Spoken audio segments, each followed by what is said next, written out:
de llegar a ciertos sectores. Ahora, cuando hablamos solamente específicamente del Perú, ya estamos hablando de ciertos sectores. Algunos pensábamos, y yo cuando era pequeño, pues cuando el profesor me enseñaba historia, me decía, no, ya, y no me llevó a entender, no me enseñó sobre el poblamiento del Perú, sino que de frente se fue a las culturas pre-incas. Entonces yo pensaba que pues el Perú surge literalmente a partir de las culturas pre-incaicas, ¿no? Y me enseñaron que la cultura chavín era la primera cultura y que después se metaba con la... Y me fascinaba cómo ellos enseñaban ese fragmento. Pero hoy nosotros sabemos que tuvo que haber un poblamiento previo para que surja Chavín, Paracas, Nazca, para que surja las grandes culturas pre-incas y luego surja el imperio incaico. Antes de eso hubieron pequeños asentamientos humanos, los cuales estuvieron en el Perú, y empezó un proceso de desarrollo similar a lo que apareció en la parte del África, entrando al periodo lítico, en el arcaico, entrando a procesos donde el hombre también, al conocer su geografía, iba poco a poco a desarrollar un nuevo lugar donde vivir. Ahora, en este punto, el poblamiento en el Perú tiene ciertas características geográficas. ¿Alguien sabe qué característica geográfica ya existía antes del poblamiento, antes de que el hombre ingrese a América, en este caso al Perú? ¿Alguien sabe qué fundamento geográfico existía? Es por decir, ¿cómo era el Perú hace 15 millones de años? Seguía siendo muy abundante, tenía mucha flora, mucha fauna, pero también estaba muy frío en la zona de la sierra. ¿Y qué había en la Sierra, Luquillas? Tú lo En sabes. la sierra, ay, había Hay algo. glaciares, Andes, los cordillera de los Andes, la cordillera de los Andes. Excelente, Lucas, buena conclusión, hijo. Antes, anota por favor, gracias Lucas por tu aporte.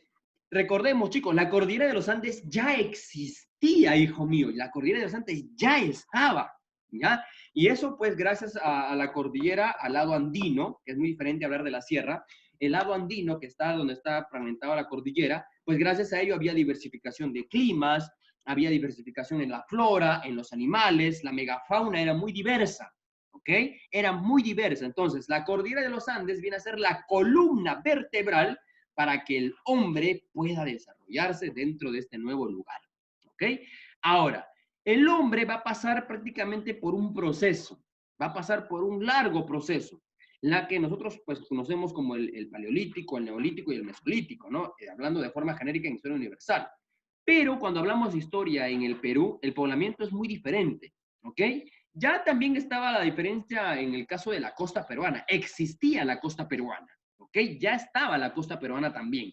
En este caso, habían tres fuentes geomorfológicas. La costa peruana, la parte andina, no te confundes, el Andes no es la sierra, ¿ya? Es muy diferente.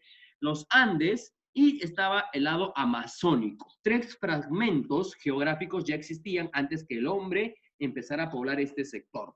Y es prácticamente en la región costa y parte de la región andina donde el hombre va a empezar ese desarrollo, ¿ok? Donde el hombre va a empezar ese desarrollo. La zona andina era mucho más fría de la que hoy conocemos, ¿ok? Habían zonas difíciles para que el hombre pudiera acceder, pero también fue la fuente de guía o la brújula, por decirlo así, para que el hombre pudiera llegar a ese sector. El hombre tuvo que dedicarse a la caza, ya que aquí también para poder subsistir como el hombre en África, el hombre también tenía que cazar, tenía que desarrollarse, tenía que alimentarse. Ahora, aquí por primera vez, por decirlo así, el hombre va a conocer un fragmento en la agricultura. ¿Alguien se acuerda cómo era el hombre del paleolítico? Entre el paleolítico y el meso. ¿Cuál era su característica primordial a la hora de alimentarse? ¿Alguien se acuerda? Que ya sembraba ya. En el paleolítico, No, no. ¿se acuerdan? Recordemos, eso es muy sencillo, no se preocupen. En este caso, Luquitas vendría a ser así. El hombre del paleolítico todavía era depredador. Era depredador. El hombre consumía.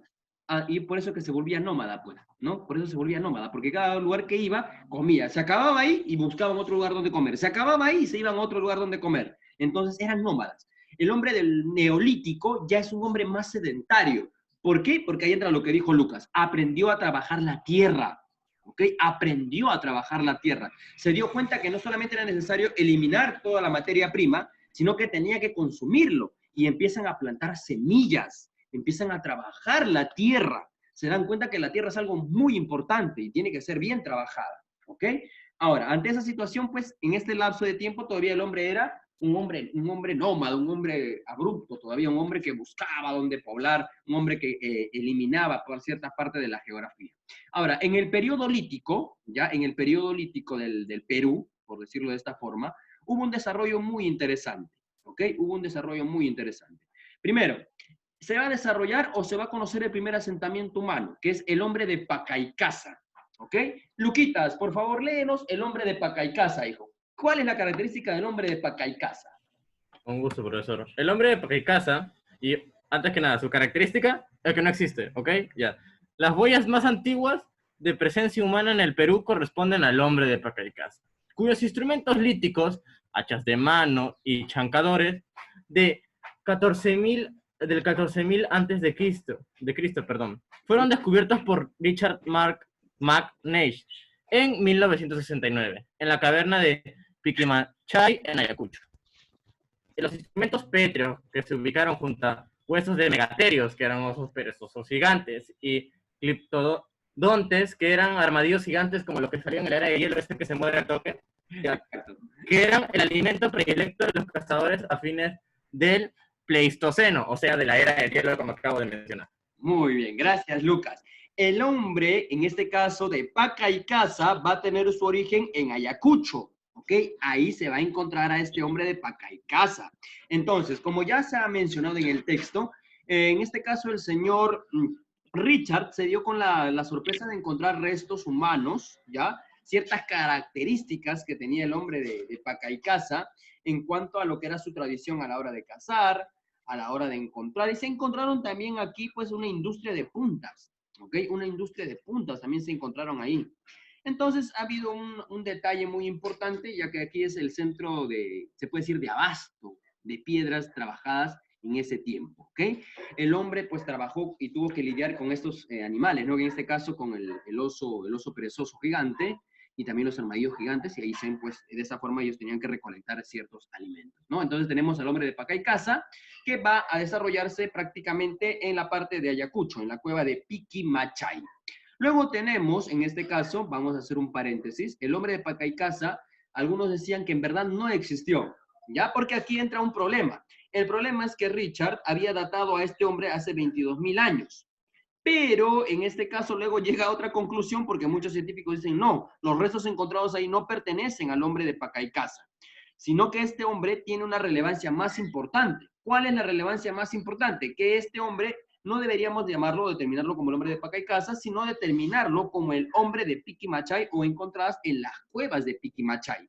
Porque él, en este caso, Richard, había estudiado al hombre de Pacaicasa fuera de las cuevas. O sea, cuando ingresan a una cueva, ya, en este caso a la cueva de Piquimachay, se dan con la certeza de que el hombre se desarrolló dentro de esta cueva. Y no era un pueblo, sino era un centro donde se trabajaban las puntas. No era un centro urbano, por decirlo así. Era un centro como una fábrica antigua.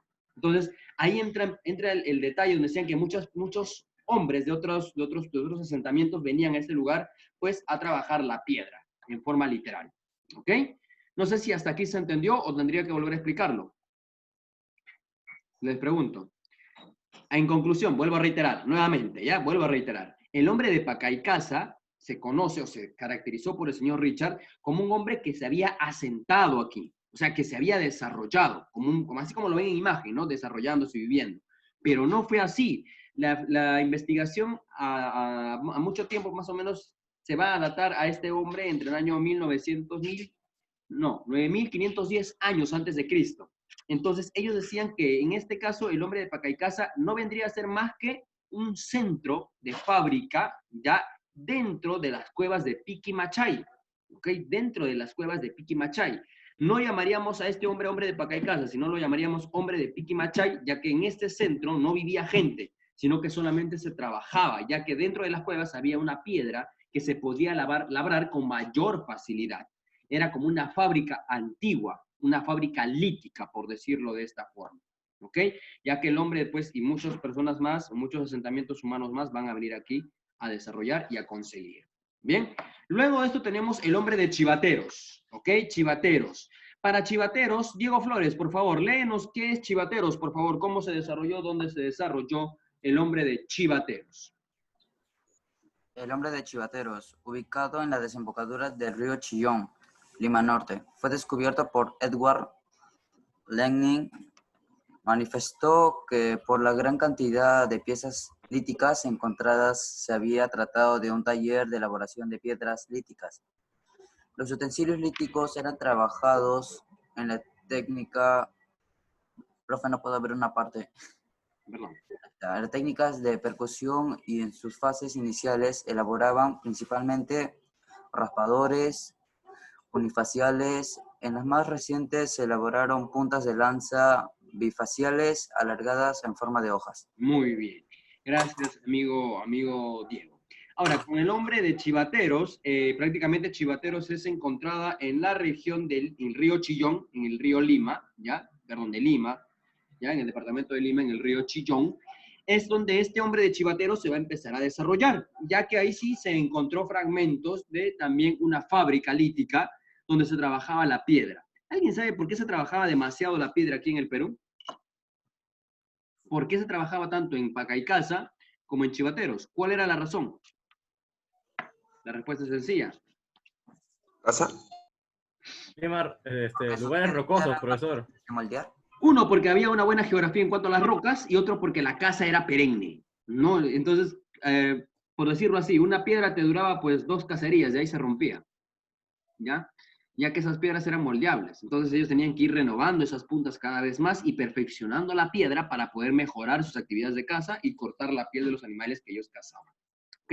Entonces, el nombre de Chivateros, también gran centro lítico de piedras y de puntas para poder trabajar lo que es el aspecto de la caza. Luego de esto también tenemos un fragmento importante que es el hombre de Toquepala, que es el hombre más desarrollado. Luquitas, léelo por favor, el hombre de Toquepala. ¿Qué es lo que Toquepala nos va a aportar el día de hoy? Ok, el hombre de Toquepala. Su investigador principal fue Emilio González, quien lo descubrió en 1963 en el centro minero de Toquepala, en las alturas de Tacna, que era un refugio rocoso que contenía imágenes dibujadas en las paredes de la cueva, pinturas rupestres, en pocas palabras. En su hallazgo se encontró un conjunto de cuevas que fueron ocupadas hace 10.000 años. Una de ellas, que tenía 10 metros de profundidad, con 5 metros de amplitud máxima y 3 de altura. Y este conserva, como dije, en la pared pinturas rupestres. Muy bien. Gracias, Luquitas. Lo que nos mencionaba acá, lo que ven ustedes en imagen, es la antigua, por decirlo así, el ancestral arte de grafitar las paredes, ¿no? De pintar en las paredes. Podemos decir que en el hombre de Toquepala se encontró el mayor vestigio ya de fragmentación de arte lítica. ¿Ok? Esto es el arte rupestre, como ya se mencionó, como ya lo había leído nuestro compañero. A eso se le conoce como el arte lítico. ¿Ya? ¿Y qué encontramos en ese arte lítico? Pues ahí encontramos, en este caso, estos animales que vemos acá son los guanacos, ya los cuales pues los cazadores acechaban para poder cazarlos, ¿ok? Ahora, para trabajar esa pigmentación en la piedra se utilizaban mucho los minerales rojos y el ocre, ¿ok? Se trabajaba mucho los minerales rojos y el ocre era utilizado inclusive para dar sepultura a sus muertos también, porque había un asentamiento humano que también le tenía mucho respeto por los muertos y le echaba ocre en el cuerpo para que pues se pueda mantener por cierto tiempo, ¿no? Entonces, en este caso, el hombre de Toquepala, que está en la parte de Tacna, encontrada en las famosas cuencas del diablo, ¿ok? Estas pigmentaciones que tú ves han sido encontradas en las cuevas o en la cuenca, perdón, del diablo. Ahí se han sido halladas el hombre de Toquepala. Luego de eso tenemos el hombre de la Auricocha. Abril, ilústranos, ¿qué es el hombre de la Auricocha? ¿Qué nos va a enseñar el hombre de la Auricocha el día de hoy? Ok. El hombre de la Auricocha fue encontrado, ubicado en el departamento de Huánuco. Descubierto por Augusto Cardich, encontró en sus diversas cavernas instrumentos líticos como raspadores, proyectiles, entre otros. Asimismo, tumbas principalmente de niños, lo que hace suponer que la concepción de la vida después de la muerte, deformaciones craneanas y ya que tenía la cabeza larga. Muy bien, gracias. Si nosotros pensábamos que la cultura, ¿qué cultura trabajaba en las cabezas largas? ¿Alguien se acuerda? ¿Qué cultura del Perú? Paracas. Muy bien. Paracas. Paracas trabajaba los cráneos deformes, ¿no?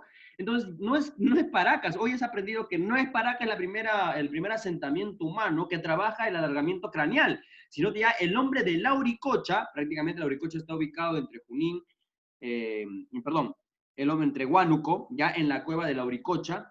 Más o menos, por decirlo de esta forma, ahí se han encontrado también restos de inhumación. ¿Qué es inhumación? Inhumación es el arte de enterrar a tus muertos, ¿ok? Ahí encontraron que le echaban ocre, le hacían un ritual, le ponían collares con conchas, ya adornados con conchas. En la cintura encontraron también que estos hombres tenían pedazos de cuellos de pescado, o sea, perdón, del esqueleto del pescado. Y también los enterraban así, y era como un arte, una ofrenda que se le daba a los muertos.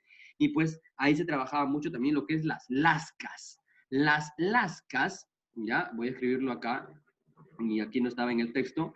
Las lascas eran materiales de piedra que podían trabajarse, eran más fáciles de trabajar, pero eran más duraderas de lo normal. Y estas piedras se encontraban, por decirlo así, dentro de estas cavernas en Lauricocha, ¿ok? Y estas lascas pues eran más moldeables inclusive, y te duraban mucho más. Entonces el hombre empezó a fabricar mucho más estas lascas, ¿ok? También pues se encontraron las escenas de caza, también se encontraron pictografía aquí, también se encontró pictografía, y pues de una u otra forma el hombre de Lauricocha también dejó mucho de importancia en cuanto a lo que ha sido su descubrimiento, ¿no? En cuanto a lo que es las deformaciones craneales y las inhumaciones, que era el respeto a los muertos que se les daba. Luego del hombre de Lauricocha tenemos el hombre de Paiján, ¿ya? El hombre de Paiján. ¿Cómo se encontró? ¿Cuáles son sus características? Kesley, léeme por favor el hombre de Paiján. ¿Cuáles eran sus características? ¿Qué hemos encontrado en Paiján? Te escuchamos, hijo. Ya. Paiján se ubica en la cuenca del río Chicama, en el departamento de La Libertad. En 1975, el arqueólogo Rafael Larco Faule descubrió los restos óseos de un niño y de una mujer enterrados hace 10.000 años en las pampas de Paiján. Los estudios radiocarbónicos le dieron una antigüedad mayor que a los esqueletos de Lauricocha, descubiertos por Augusto Cardich en 1959.